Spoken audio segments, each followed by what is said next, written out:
what should kids be doing with money? What should we as parents, what is our responsibility to get our kids engaged, educated, responsible around money?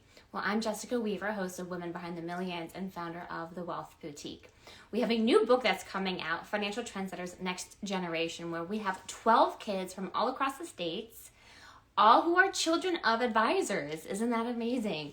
So we reached out to our trendsetters and fellow advisors to see which ones of their kids would want to become part of this mission for financial literacy for children. So we took them through a few activities to get them thinking about money, how they behave with money, how they feel about money, what are their goals, aspirations around it, what are the lessons that they've learned. And we're putting it into a children's book. So it's a children's financial literacy book written by kids. And these kids are amazing. Then once we have this book, we're going to be taking this program into schools all across the nation because we have kids in about 10 different states right now, and it's just going to keep growing and building. On top of that, in a few hours, I'm speaking to my high school around financial literacy. So this has become a big theme, and I thought, why not put together some of these money trends around kids and money? So this week is all about the conversations around money with kids.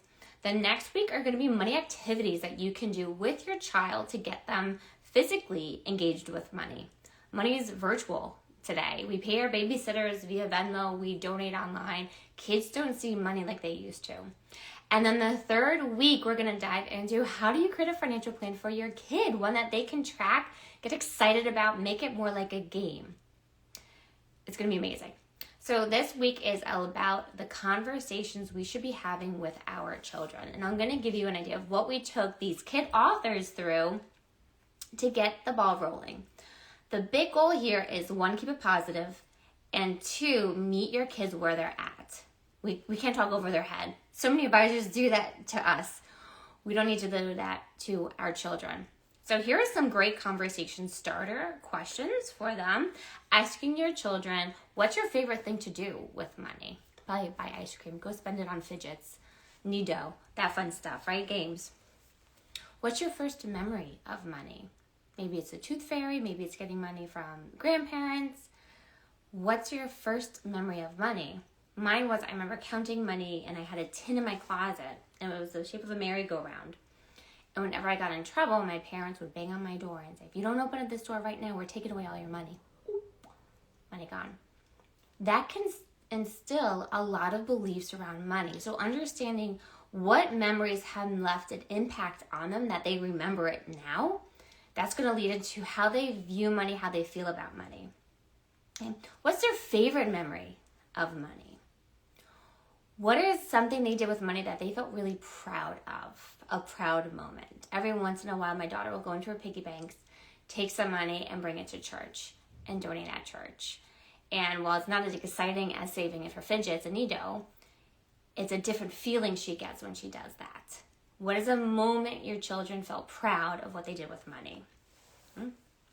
How do they want to feel about money? We asked this to our kid authors, and a lot of them said happy, excited, being able to buy something of their own without the parents dictating or saying no.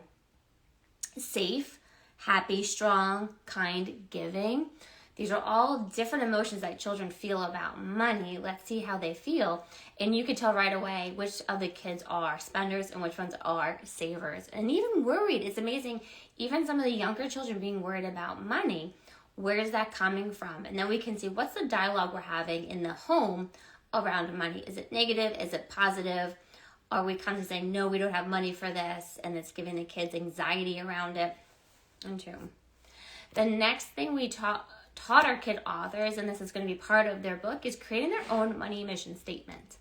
Because at some point, and it's happening right now with my daughter, the kids start to see what other kids have. And they come home, my son too, constantly asking, I want an iWatch, I want my own phone, I want a TV in my room, I want a bigger house, I want this and that. We wanted these kids to have a grounding money mission statement that took them through these years, the most impressionable time of their life around money. So it's a value-driven short sentence that is empowering to them to create a foundation around wealth for them. And this money mission statement is going to change and evolve as they get older and learn more about money. But the goal is that they have something that they can come back to. Because what happens? They end up chasing somebody else's wants and desires, even though they don't really want it themselves. My daughter's like that. She has that flashy object syndrome. So-and-so has it, so I should have it too. But do you really care about it? Is it worth it spending money on? Something that you're going to be over within a week. So the blueprint for the money mission statement is, I use my money to blank, blank, and blank so that I can feel blank. So I use my money to save for things that I want, spend on things that I need, and donate to causes that are important to me so that I can feel excited and secure by my money, is an idea of a money mission statement. And then what is a recent money lesson that they learned? This is a great question for around the dinner table. What's a money lesson that you learned today? I went to buy food at the cafeteria, and I remember my mom saying I can only buy an extra thing once a week. This is our rule at home. And I was really torn because I wanted chips because my friend got chips, but then I remember tomorrow's ice cream day. So I waited so that I could have ice cream tomorrow. That's a conflict that the kiddos went through today. A choice that they made. Was it hard? Was it an easy choice? How do they feel afterwards? Do they regret anything?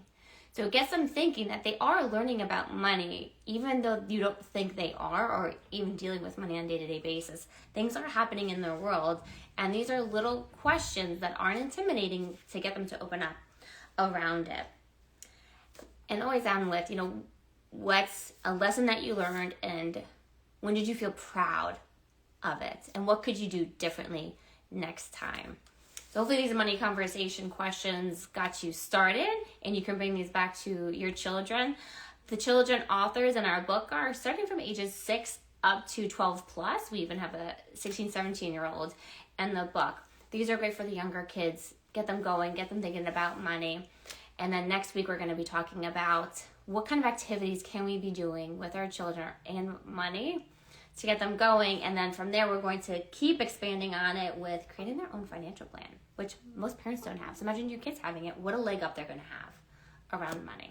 Well, I will see you next week. And don't forget, tomorrow night we have another episode of Women Behind the Millions. This one is going to be all around cash flow, mortgages, credit fixes. It's amazing. So do not miss it.